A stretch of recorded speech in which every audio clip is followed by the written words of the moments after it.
Megacanal Sonora presenta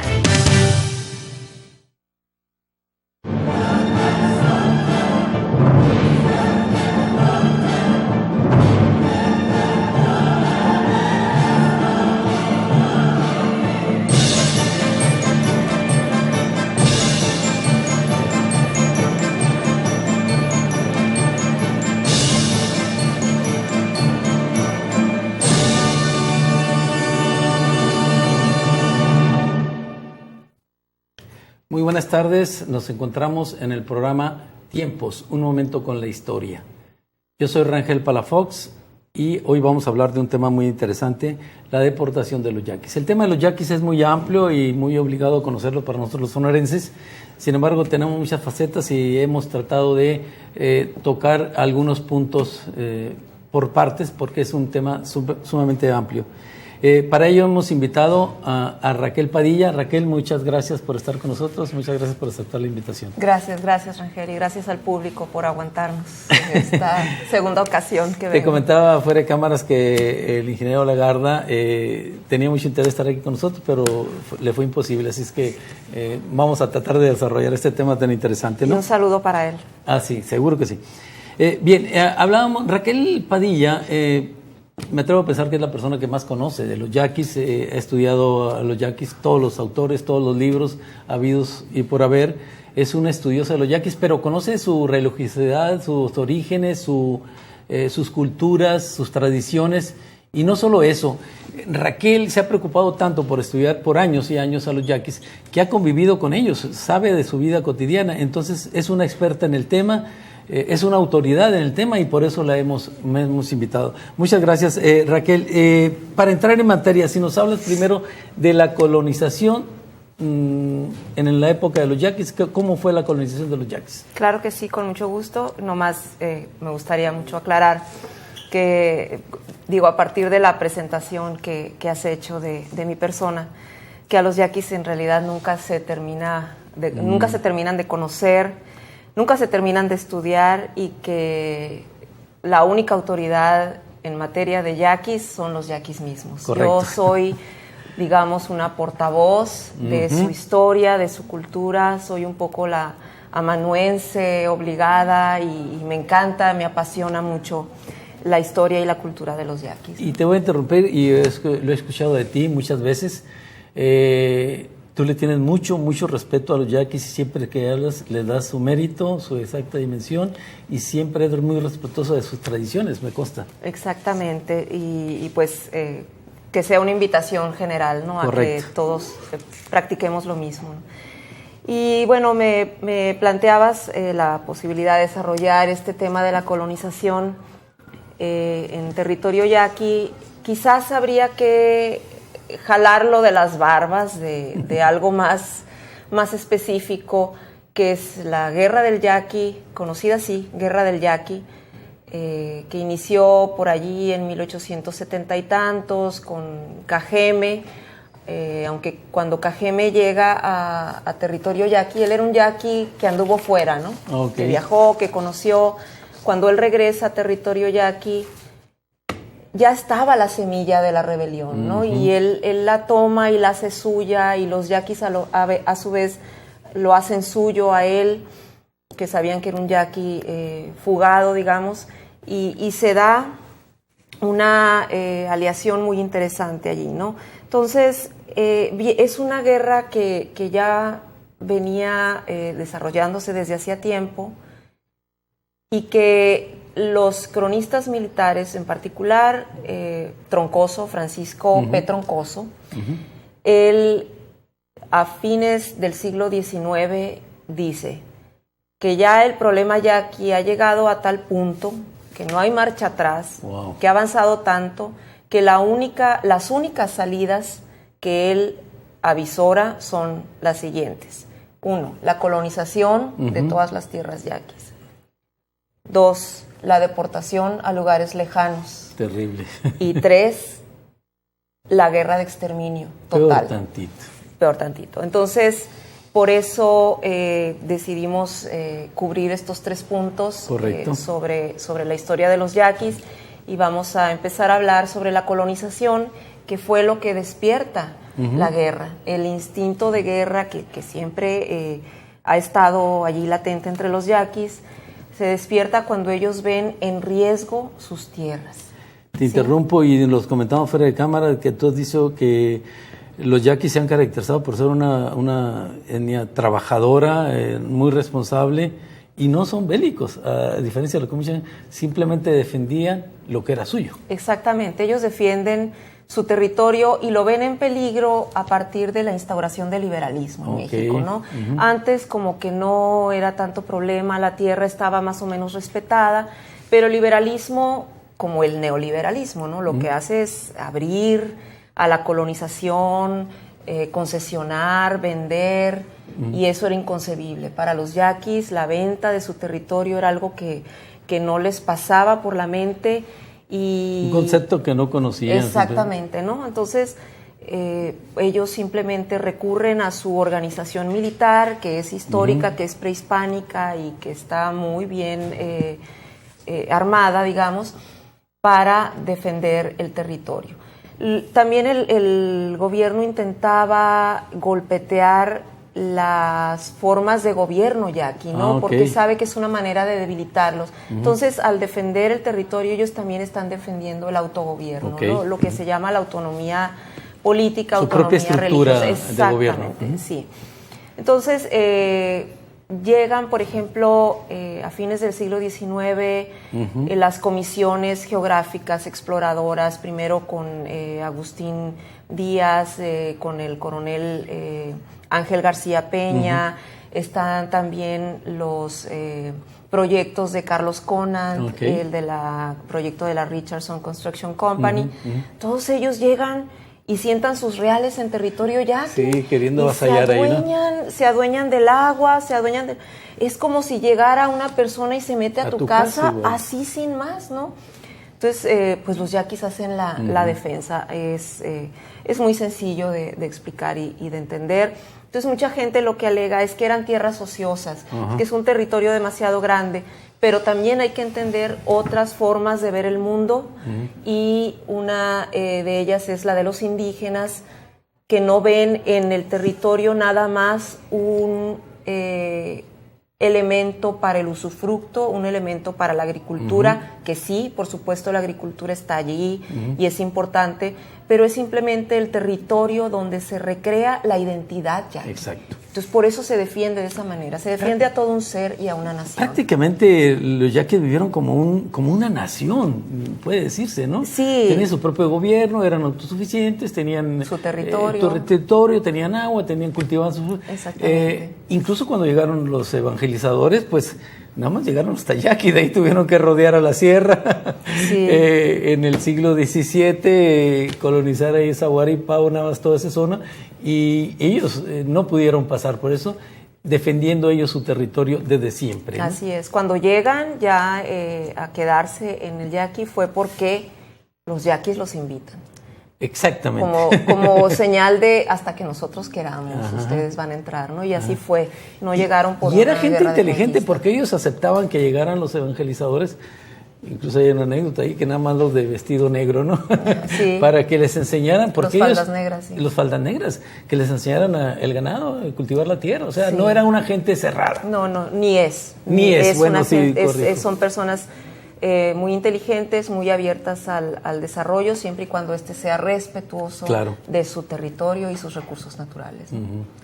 Bien, y si quieres pasamos, no sé si tengas otro punto, y vamos a la deportación, que eso nos va a llevar un buen rato, ¿no? Sí, podría llevarnos mucho Yo tiempo. comentaba fuera de cámara, si me atrevo a decirlo, yo creo que es un pedazo negro de la historia de los sonorenses que no la conocemos en su exacta dimensión, pero es bueno que se conozca, y para eso están estos programas, ¿no? Definitivamente creo que es una de las acciones más vergonzosas Esa es la palabra que ha habido en México, y que además no se ha hecho prácticamente nada por la reconciliación, por pedir perdón, por resarcir los daños sobre de todo tipo, ¿no? Es algo que De hecho, tendría que formarse una comisión de la verdad, como se ha hecho ya en otros países cuyos indígenas han sufrido daños similares, ¿no? Es hora de hacerlo, más cuando se está hablando de la repatriación o de la posible repatriación de los restos de Porfirio Díaz. Exactamente. Antes de traer los restos de don Porfirio, yo diría, vamos analizando qué sucedió con los Yaquis. Fíjate que qué buena idea, que sería un buen referente, una comisión de la verdad, y eso ayudaría no nada más aquí a Sonora, ayudaría a todas las facciones, todos los grupos de poder para hacer una reconciliación, y entonces sí pensar, y sería el primer paso, repatriar los restos de Porfirio Díaz, ¿no? Y claro, y además beneficiaría a otros grupos indígenas que han sido afectados por otras políticas de deportación, los seris y los apaches, por ejemplo, ¿no? Y bueno, retomando el tema de la deportación, quizás también habría que aclarar que se trata de deportaciones, habría que hablarlo en plural, pero la que dejó una huella más honda en la memoria social de los yaquis es sin duda la que los llevó hasta la península de Yucatán. Terrible. Ellos fueron allí prácticamente como esclavos, aunque técnicamente no lo eran, porque bueno, la Carta Magna hacía mucho que había prohibido la esclavitud en México, pero ellos eran, como quien dice, comprados y vendidos. Eran vendidos como cualquier mercancía, ¿no? Solo que se le daba un cariz legal a través de contratos de trabajo. Pero ellos llegaban endeudados. Endeudados, ¿por qué? Porque los hacendados tenían que incurrir en gastos previos para que los yaquis pudieran llegar a la península.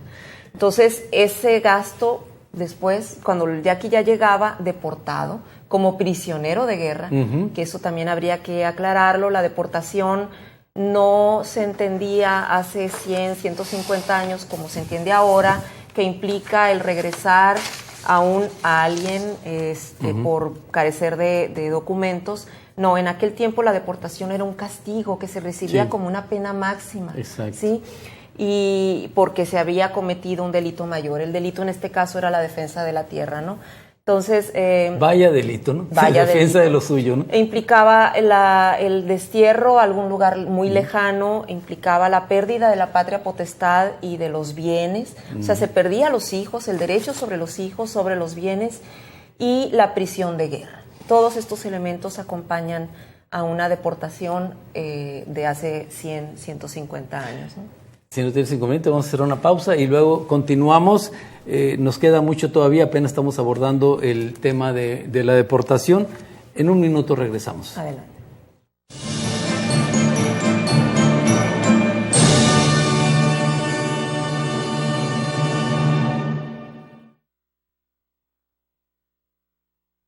Buenas tardes, continuamos en el programa de los yaquis, la deportación de los yaquis. Antes de continuar, y tengo aquí unas preguntas y unos comentarios, Raquel, nos están preguntando por las redes sociales si hay alguna información donde la gente puede tener acceso a más información acerca de la deportación de todo este tema tan interesante. Si quieres darnos alguna guía. Bueno, yo he publicado 3 libros referentes al tema. El primero se llama Yucatán, fin del sueño yaqui, el tráfico de los yaquis y el otro triunvirato. Ese desafortunadamente está agotado. Hay un segundo libro, Progreso y Libertad, los yaquis en la víspera de la repatriación, que ese se encuentra en el Instituto Sonorense de Cultura. Y tenemos Los Irredentos Parias, los yaquis Madero y Pino Suárez en las elecciones de Yucatán 1911, y ese se encuentra en el Instituto Nacional de Antropología e Historia, que es un libro que en su momento se agotó también y tuvo que ser reimpreso. Recientemente, ¿no? Muy bien, vamos a continuar con el tema. Un personaje que a mí me parece terrible, Francisco B. Cruz, fue el encargado de, ahora sí que de vender, cobraba comisión por llevar yaquis, ¿no? Sí, Platícanos de eso. Es un coronel que se encargaba de subir a los yaquis a los buques de guerra y hacerlos llegar hasta Yucatán. Lo menciona John Kenneth Turner en su obra México Bárbaro. México Bárbaro, John Kenneth claro. Turner es un periodista norteamericano que en 1908 hace un viaje por diferentes partes de México y él es el que da fe de lo que está sucediendo con los yaquis y lo plasma en varios artículos, y no solo con los yaquis, ¿no? También con otros pueblos indígenas y campesinos de México, y los plasma en varios artículos que se publican en ese momento, en 1908, en periódicos, pero en 1911 los retoma y se publican ya como libro, una obra que se llama México Bárbaro. México Bárbaro. Sí, y él hace mención de Francisco B. Cruz, de cómo están llevando su tajada para, al deportar a los yaquis a Yucatán, es una red clientelar. Exactamente. Sí, que se va favoreciendo. Todo el mundo gana ahí, ¿no? Todo el mundo gana, menos los yaquis. Menos los yaquis, exactamente. Y los yaquis, pues, llegan a la península de Yucatán, no solo al estado de Yucatán. También están en Quintana Roo. Campeche. Y en Campeche. En Quintana Roo están, sobre todo, trabajando en los árboles chicleros. Sí, del sur. Y en Campeche y Yucatán están trabajando en las haciendas enequeneras, sí. Y en Yucatán también trabajaron en ingenios azucareros y en ranchos salineros y cocoteros. Y uno que otro como sirviente doméstico, ¿no? Pero básicamente la deportación de los yaquis a Yucatán se dio para resolver un problema de falta de mano de obra en las haciendas enequeneras. Estaba el auge enequenero, este boom de la industria del agave, también conocido como sisal, y además consideremos que unos años antes de la deportación, Luis Emeterio Torres, quien fuera gobernador de Sonora y jefe de la primera zona militar con sede en Torim, Río Yaqui, había estado en Yucatán y él fue con otro asunto, una comisión de tipo político que le hizo el presidente Porfirio Díaz, y allí él conoce la problemática de la falta de brazos para el enequén, la realidad, y se le ocurre, ¿no? Esto que es algo que muchos historiadores se lo habían adjudicado a Rafael Izábal, porque sin duda Izábal es el que está más vívido en la memoria de los yaquis y de los sonorenses también. Y el más agresivo. Como el más agresivo, pero no era quizás tan listo ni tenía tanto fogueo como Torres. Torres fue el que ideó la política de deportación de yaquis a la península. Fue en la época del triunvirato Izábal, Torres y Corral, ¿no? Corral va a aparecer como vicepresidente de la República. Con Porfirio Díaz. Con Porfirio Díaz, primero como secretario de Gobernación. Claro. Y allí es donde se forma un triunvirato, que es de lo que yo hablo en este primer libro que mencioné, con Torres, Corral y Olegario Molina en Yucatán, que era el principal hacendado enequenero, pero también era ministro de Fomento bajo la presidencia de Díaz, ¿no? Entonces, todas las condiciones estaban dadas para que se diera para la explotación explotación. Y era una explotación tal como tú lo has dicho, había maltratos, había malos salarios, había disgregación de familias, había muerte, hacinamiento, pobreza, alcoholismo, suicidios, depresiones, en fin, todo lo más oscuro que te puedas imaginar. Eso es lo que se pintó ahí en Yucatán para los yaquis deportados. Tomé algunas notas de Kenneth, que tú lo mencionas, y hay unas frases aquí, podía leer muchas, pero voy a leer dos nada más y nos da la dimensión. Dice, en uno de los párrafos dice, son los mejores trabajadores de Sonora, dijo el coronel B. Cruz, el mismo hombre que tiene el encargo de deportarlos a Yucatán. Terrible, ¿no? Y luego dice, en otra parte, otra persona dice, el gobierno nos está quitando a nuestros mejores trabajadores y destruyendo la prosperidad del Estado, me confió otro capataz más. Pero una frase que a mí me golpeó mucho, que aquí la anoté al final, dice, si el gobierno que quiere abrir la comarca yaqui para colonizarla, me dijo S.R. Launch, secretario de la Sociedad de Historia de Arizona y viejo residente de Sonora, pero en mi opinión, dice él, qué mejor que los propios yaquis son los mejores colonos que podríamos encontrar. Ahí está, muy claro. Ahí resume todo, ¿no? Claro. O sea, teníamos los mejores hombres, los estamos mandando allá para traer a otros que quién sabe cómo resulte, ¿no? Así es, los yaquis serán reconocidos como los mejores operarios de las minas, los mejores vaqueros de los ranchos, los mejores buceadores de perlas, los mejores pescadores, en fin. eran excelentes y son excelentes trabajadores. Lo único que ellos piden es que les respeten sus tiempos de las fiestas religiosas, sí, ¿no? muy, Eso muy sí, sí. que se les respete. Pero eran reconocidos como tales. Entonces los hacendados, mineros, rancheros, etcétera, de Sonora, están en realidad muy descontentos con la política de deportación. Sí, ¿Por qué? supuesto. Porque están perdiendo a sus trabajadores, a sus mejores trabajadores. Sí, y muchos los defendieron, muchos los escondieron. Cuentan que llegaba Izábal, por ejemplo, a alguna hacienda y que pedía ver a los yaquis, y el hacendado los escondía, ¿no? Pero en el acuerdo de que sabían que tenía allí yaquis escondidos, pues tenía que entregar alguno que se sacrificaba, digamos, a algún suplicio por el que tenía que pasar. Es una increíble, tortura, ¿no? pues, El por pueblo, parte de los Izábal. hacendados, los empresarios estaban a favor de él. Los yaquis obviamente no querían irse y era el gobierno el que tenía una guerra frontal contra Así ellos, es. ¿no? Una de los capataces menciona, Turner también dice, un trabajador yaqui vale por 2 norteamericanos y por 3 mexicanos, declaró Truth, un capataz minero de Sonora. Y otro más dice, es la gente más fuerte, más sobria y más digna de confianza que hay en México, señaló otro capataz. Eso nos dice lo que eran los yaquis, que siguen siendo, ¿no? Sí. Aunque estamos en deuda todavía con ellos, ¿no? Sí, definitivamente hay un dicho muy absurdo que dice que los yaquis son los indios consentidos de la revolución. Yo creo que eso es muy falso.